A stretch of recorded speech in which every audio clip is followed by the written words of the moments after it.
Les relations entre la Belgique et la RDC restent bonnes et imperturbables. Le ministre d'État et ancien président de la Chambre des représentants de Belgique a été reçu ce samedi en audience par le président de la République Félix-Antoine Tshisekedi. André Flao est venu exprimer au chef de l'État le soutien de son pays au programme de la RDC visant à soulager la misère du peuple congolais dans les différents domaines durant cette deuxième législature. L'objet de la visite, c'est tout simplement de continuer à manifester un intérêt et un soutien entre la Belgique et la République démocratique du Congo. Donc on peut considérer ici qu'il s'agit d'une réunion qui est aussi amicale d'ailleurs, qui place cela sous le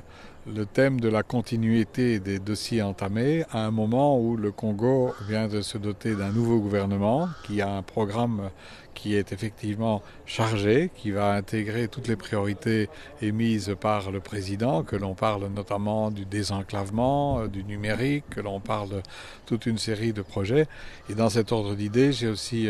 rencontré la Première ministre qui effectivement est en charge avec sa nouvelle équipe de mettre tout en œuvre pour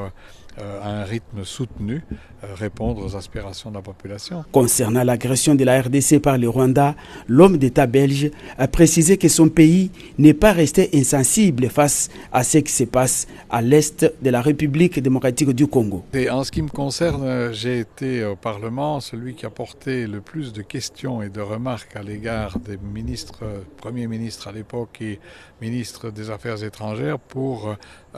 faire en sorte que l'on n'oublie pas ce qui se passe à l'est du Congo. On ne peut pas à la fois être, et à juste titre, très sévère par l'agression par la Russie de l'Ukraine et rester insensible aux agressions du Rwanda contre le Congo à l'est, comme d'ailleurs on ne peut pas non plus rester insensible à l'agression d'Israël par rapport à la bande de Gaza. Il ne peut pas avoir deux niveaux de droit international ou d'application du droit international. Et donc je crois qu'il faut précisément maintenir en éveil là aussi cette attention particulière et surtout être au niveau belge les porteurs d'un message aussi au niveau européen pour que l'Europe ne soit pas distraite de ce qui se passe à l'est du Congo. L'ancien ministre est rentré satisfait de son entretien nourri avec le président de la République, Félix-Antoine Tshisekedi.